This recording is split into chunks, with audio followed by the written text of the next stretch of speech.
நாங்க சில விஷயங்களை மாத்திக்கொள்ளணும்.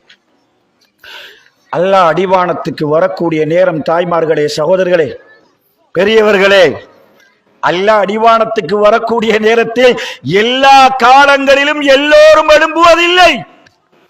ஆனால் ரமலானுடைய மாதத்தில் எல்லோரும் எழும்புகிறார்கள். எங்கட தாய்மார்களுடைய வேலை சமைக்கிறதிலே முடிஞ்சு போகுது. ஆயிஷா அம்மையார் அவர்கள் சொல்வார்கள், படிச்சு பாருங்க நபித்தோழிகளுடைய வரலாறுகள் எல்லாம். ஆயிஷா அம்மையார் அவர்கள் சொல்வார்கள், நபிகளார் ஸல்லல்லாஹு அலைஹி வஸல்லம் அவர்கள் சஹர் தப்பி விடுமோ என்று சொல்லக்கூடிய அளவுக்கு அவங்க தொலைவிச்சு கொண்டே இருப்பார்களாம். நாங்களும் எழும்பணும், 3:30 எழும்பணும், 4 மணிக்கு எழும்பணும். அல்லாஹ் கூப்பிடுகிறான், அழைக்கிறான் நம்மளை எல்லாம். என்னை அழைக்கக்கூடியவர்கள் யாரும் இல்லையா? நான் அவர்களுக்கு விடையளிப்பேன். என்னிடம் கேட்கக்கூடியவர்கள் யாரும் இல்லையா? அவர்களுக்கு நான் கொடுப்பேன். என்னிடம் பாவ மன்னிப்பு கேட்கக்கூடியவர்கள் யாரும் இல்லையா? அவர்களுடைய பாவங்களை நான் மன்னிப்பேன். எங்களுடைய வாழ்க்கை சதாவும் பாவத்திலே கழிந்து கொண்டிருக்கக்கூடிய நாம் சஹருடைய நேரத்தை சாப்பாட்டில் மாத்திரம் நாம் கழித்து விடுவது நல்லதல்ல. பொய் பேசுகிறோம், புறம் பேசுகிறோம், ஏமாத்துகிறோம், பிள்ளைகளை திட்டுகிறோம், அநியாயம் செய்கிறோம். யாரையாவது ஒருத்தரை ஏதாவது ஒன்றில, ஆடையில, திருமணத்தை, பங்கனை, குடும்பத்தை, அவருடைய எடுத்த பொருட்களை, நடைய, உடைய பார்த்து பார்த்து விமர்சனம் செஞ்சு வாழ்ந்தவர்கள் நாங்கள் எல்லாம். அல்லாஹ் அடிவானத்துக்கு வரக்கூடிய நேரத்தில் நிறைய பேரு, கொஞ்சம் பேர் தூங்குறாங்க, கொஞ்சம் பேர் சாப்பாடு இருக்கிறாங்க, கொஞ்சம் பேர் சாப்பாடு சமைக்கிறாங்க.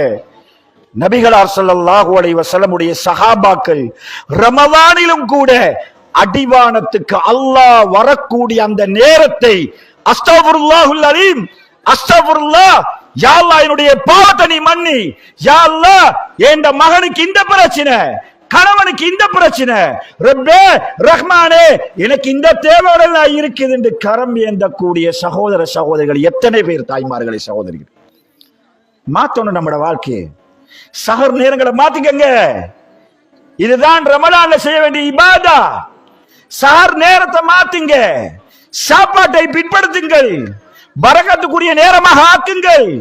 நீங்க எழும்புங்க, கணவனையும் எழுப்புங்க, 2 பேருமாக சேர்ந்து அல்லாஹ் அடிவானத்துக்கு வரக்கூடிய நேரத்தில் தடைகளை கொண்டு போய் நிலத்தில் வைத்து ரப்போடு சமீபமாக கூடிய நேரம் என்று நபிகளார் ஸல்லல்லாஹு அலைஹி வஸல்லம் சொன்னார்களே. ஒரு அடியான் தொழுகையில நின்றுட்டா அல்லாஹ்க்கு முன்னால நிக்கிறான்னு சொன்னாங்க ரசூலுல்லாஹ். அல்லாஹ்வோட எப்ப நெருக்கம் அன்பார்ந்தவர்களே, ருக்குவிலா, நிலையிலா, நடுஇருப்பிலா, ஏத்திதாலிலா இல்ல, எதிலேயும் இல்லை. ஒரு மனிதன் அல்லாஹ்வோட நெருக்கமாயிருக்கிற நேரம் சுஜூதில் தாங்க நபிகளார் ஸல்லல்லாஹு அலைஹி வஸல்லம். அல்லாஹ் அடிவானத்துக்கு வந்து ஒரு மனிதனோடு அந்த சஹருடைய நேரத்தில் அவன் தலைகளை எடுத்துக்கொண்டு போய் சுஜூதில் வைத்து ரப்போடு இருக்கும் பொழுது நபிகளார் ஸல்லல்லாஹு அலைஹி வஸல்லம் சொன்னார்கள், ஃபாக்ஸிரு ஃபித்துஆ, சுஜூதில நீங்க என்ன சரிமா செய்யுங்க, பிரார்த்தனைகளை அதிகப்படுத்துங்கன்னு சொன்னாங்க நபிகளார் ஸல்லல்லாஹு அலைஹி வஸல்லம். வைதா சஅலக இபாதி அன்னி ஃபஇன்னி கரீப். ரமலானை பற்றி அல்லாஹ் சூரத்துல் பக்ராவில் 183 வசனம் முதல் 187 வரை பேசுகிறான். படிச்சு பாருங்க, படிச்சு பாருங்க என்ன சொல்கிறான் அல்லாஹ். 185வது வசனத்தில் அல்லாஹ் சொல்கிறான், என்னுடைய அடியார்கள், நபியே என்னுடைய அடியார்கள் உன்னிடத்தில் வந்து என்னை பற்றி கேட்டால், ரப்பு யாரு? ரப்பு நாம் பாவ மன்னிப்பு கேட்டா பாவ மன்னிப்பு தருவானா? எனக்கு ஒரு பிரச்சனை இருக்குது யா ரசூலல்லாஹ், ரப்புட்ட கேட்டா ரப்பு அந்த பிரச்சனையை நிவர்த்தி செய்து வைப்பானா என்று என்னுடைய அடியார்கள் உன்னிடத்துல வந்து கேட்டா, நபியே நீ சொல்லு, கரீப், அல்லாஹ் மிக சமீபமாக இருக்கிறான். எங்க இருப்பான் சமீபமாக? ரசூலுல்லாஹ் சொன்னாங்க, சுஜூதில் இருப்பான் என்று சொன்னாங்க.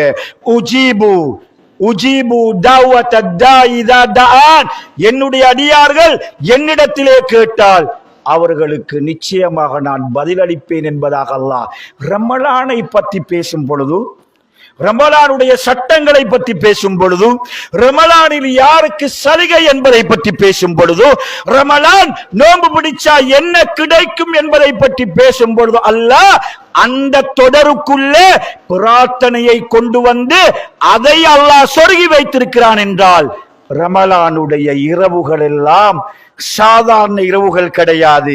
அந்த இரவுகள் எல்லாம் பிரார்த்தனைகள் ஏற்றுக்கொள்ளப்படுவதற்கு மிக மிக தகுதியான தஹஜ்ஜத்துடைய அந்த கியாமுல் லைலுடைய அந்த இரவை நானும் நீங்களும் பயன்படுத்திக் கொள்ளும்.